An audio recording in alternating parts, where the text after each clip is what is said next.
जय माँ शारदे। आज हम विद्या के बारे में बताएंगे। या देवी सर्वभूतेषु विद्यारूपेण संस्थिता नमस्तस्ये नमस्तस्ये नमस्तस्ये नमो नमः।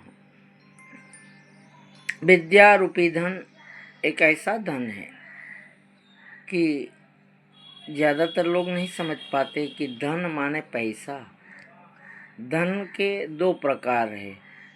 धन को हम शुभ लक्ष्मी और अशुभ लक्ष्मी दो प्रकार के आता है, वो कभी एपिसोड में बताऊंगा।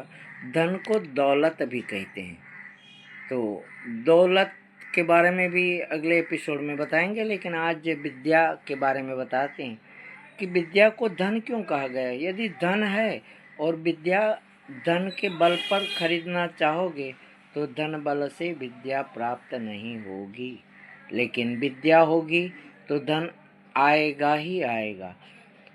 जहाँ लक्ष्मी होगी वहाँ सरस्वती का आना अनिवार्य नहीं है, लेकिन जहाँ सरस्वती होगी वहाँ लक्ष्मी का आना अनिवार्य है। तो विद्या रूपी धन के बारे में, यदि जिसके पास धन नहीं है तो संस्कृत में एक लाइन कहा गया है, विद्या विहीन नरः पशु हुई थी। विद्या के बिना मनुष्य पशु के समान है। तो विद्या का होना आवश्यक है। अब विद्या का महत्व के लिए एक श्लोक है, न चोरहार्यम न च राजहार्यम न भातृभाज्यम न च भारकारी व्यये कृते वर्धते एवज विद्या धनम सर्वधनम प्रदानम। माने विद्या रूपी धन है, वो चोर चोरी नहीं कर सकता है, राजा टैक्स नहीं डाल सकता है, बंटवारे में भाइयों उसका बंटवारा नहीं कर सकते हैं। कितना भी अधिक विद्या रूपी धन हो तो बोझ रूप नहीं है।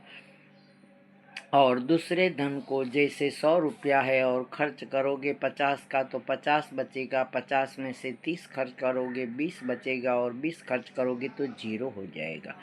लेकिन व्यय कृते वर्धते एवज विद्या धनम सर्वधनम प्रदानम। जैसे जैसे व्यय करोगे ऐसे ऐसे बढ़ते जाता है, वह है विद्या रूपी धन। जैसे कोई श्लोक याद है, हमें ये श्लोक याद था, आज बोला तो हमारा ये श्लोक और रिपीट हो गया और याद हो गया।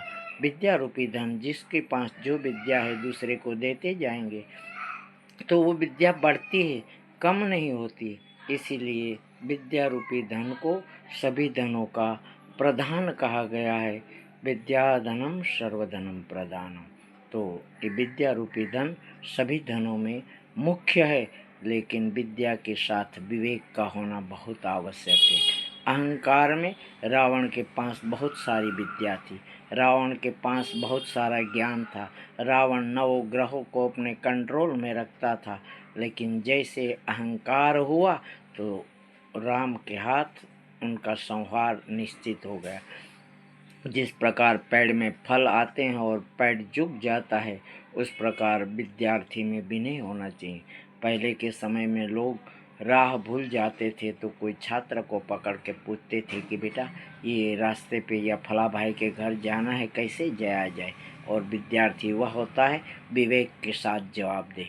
तो मैं भी उम्मीद करता हूँ जो जो छात्र है अपने माता पिता, बड़े भाई बड़ी बहन, चाचा चाची, दादा दादी, नाना नानी, मामा मामी, सबके साथ जो भी बोलो वो विवेकपूर्ण हो, जिससे आपकी गरिमा हो। जय माँ शारदे। भारत माता की जय। जय जय गरवी गुजरात।